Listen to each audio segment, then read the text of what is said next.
नमस्कार दोस्तों, स्वागत है आपका अपने YouTube चैनल पर। तो चलिए शुरू करते हैं। अध्याय 13 आंकड़ों का प्रबंधन। प्रतिनिधिमान। आप औसत शब्द का अवश्य ही परिचित होंगे। आप अपने दैनिक जीवन में औसत शब्द से संबंधित निम्न प्रकार से कथन अवश्य ही सुने होंगे। इसी प्रकार अनेक कथन हो सकते हैं। ऊपर दिए हुए कथनों पर बारे में विचार करें। क्या आप सोचते हैं कि पहले कथन में बताया गया है कि बच्चा प्रतिदिन 5 घंटे पढ़ता है, अथवा उस विशेष समय पर दिए हुए स्थान पर तापमान सदैव 40 डिग्री रहता है।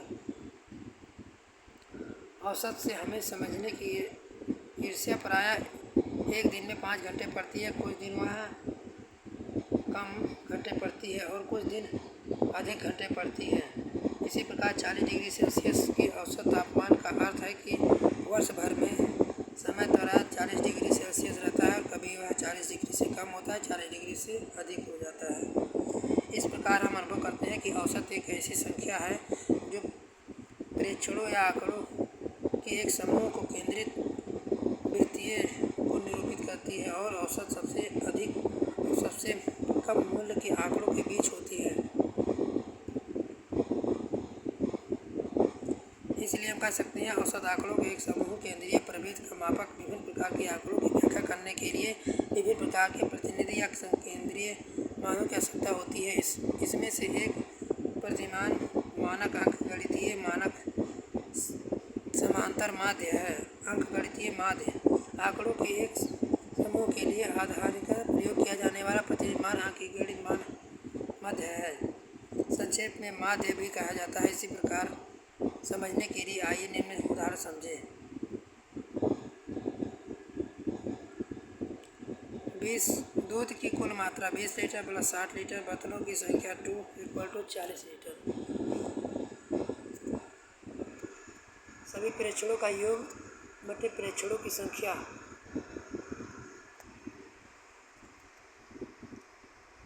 सोचिए, चर्चा करें और लिखें। अपने मित्रों के साथ चर्चा कीजिए इस प्रकार और एक उदाहरण बनाएं। प्रयास कीजिए। प्रसार और परिसर।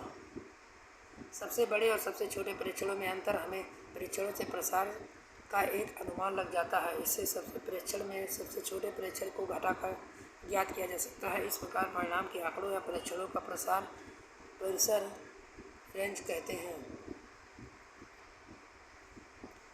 3.1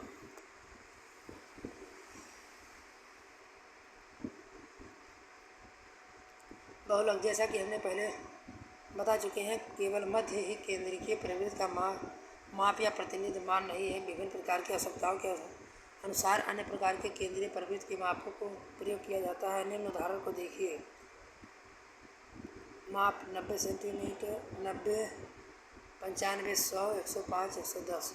बेची गई कमीजों की संख्या 8, 22, 32, 37 और 6 योग 105। बेची गई कमीजों की कुल संख्या बटे कमीजों के भिन्न मापों के प्रकार 105/5 21। ध्यान दीजिए, यह दुकानदार की रुचि विभिन्न मापों की बेची गई कमीजों की संख्या यही है। वह कमीजों के उस माप को देख रहा है जो सबसे अधिक बिकती है। यह आंकड़ों का एक अन्य प्रतिनिधि मान है। सबसे अधिक बिक्री 105 सेंटीमीटर माप की कमीजों की बिक्री है। यह प्रतिनिधि मान 105 आंकड़ों का बहुलक कहलाता है।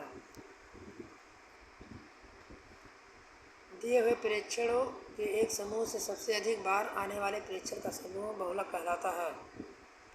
बड़े आंकड़ों का बहुलक। यदि प्रेक्षणों की संख्या बड़ी हो, उसे समान मान वाले प्रेक्षणों के रूप में व्यवस्थित करना हो और फिर उन्हें गिनना इतना सरल नहीं होता है। ऐसी स्थितियों में हम आंकड़ों को सारणीबद्ध करते हैं, जैसा कि आप पिछली कक्षा में कर चुके हैं। आंकड़ों की सारणी बनाने का पूर्ण मिलान चिन्हों से प्रारंभ करते हैं और प्रेक्षणों की बारंबारताएं बना कर पूरा किया जा सकता है। इस सारणी को देखकर हम तुरंत कह सकते हैं कि तो बहुलक है, क्योंकि यह 2 अधिक बार आया। इस प्रकार अधिकांश में 2 गोलों में अंतर से जीते गए। सोचिए, चर्चा करें और लिखिए। प्रयास करें।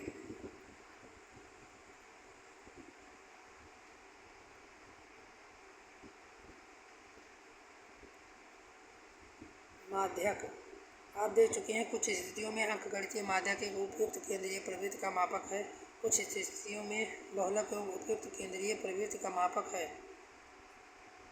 खेल की अध्यापिका कक्षा में ऐसे दो समूहों को इस प्रकार विभाजित करना चाहती है कि प्रत्येक समूह में विद्यार्थियों की समूह संख्या बराबर हो। इस समूह में विद्यार्थियों की ऊंचाई एक विशेष ऊंचाई से कम हो, दूसरे समूह में विद्यार्थियों की ऊंचाई इस विशेष ऊंचाई से अधिक हो। वह ऐसा किस प्रकार करेगी?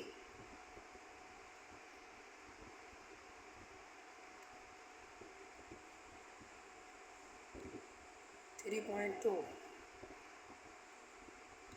विभिन्न उद्देश्यों के साथ दंड आलेखों का प्रयोग। पिछले वर्ष में हम देख चुके हैं कि किस प्रकार एकत्रित संग्रहित की गई सूचनाओं को बारंबारता बंटन सारणी के रूप में पहले व्यवस्थित करके फिर इन सूचनाओं को चित्रीय रूप में चित्रलेखित या दंड लेखों के रूप में निरूपित किया जाता है। आप इन दंड आलेखों को देख सकते हैं, इसके बारे में निष्कर्ष निकाल सकते हैं।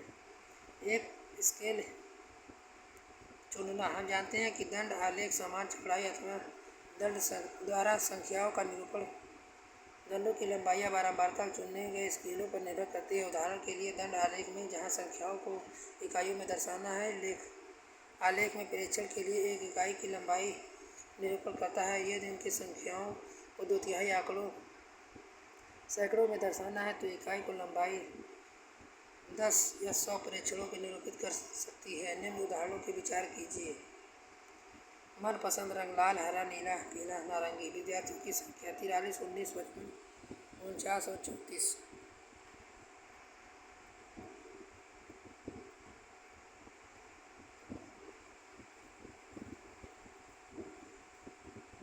विद्यार्थी अजय, बलि, दीप्त, पेजन, गति, परी। प्राप्तांक 450, 500, 300, 360, 400, 540।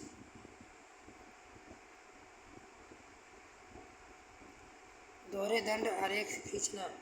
आंकड़ों के निम्नलिखित समूहों पर विचार कीजिए और दो नगरों औरंगाबाद और मार्गेट वर्ष के सभी 12 महीने के लिए धूप रहने की औसतन दैनिक घंटों को दर्शाते हैं। ये नगर दक्षिण ध्रुव के निकट स्थित है, इसलिए यहाँ प्रतिदिन धूप और बहुत कम घंटों के लिए धूप रहती है।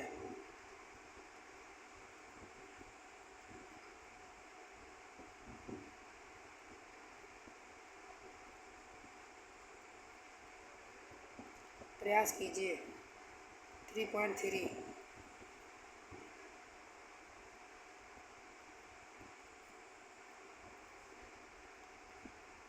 हमने क्या चर्चा की?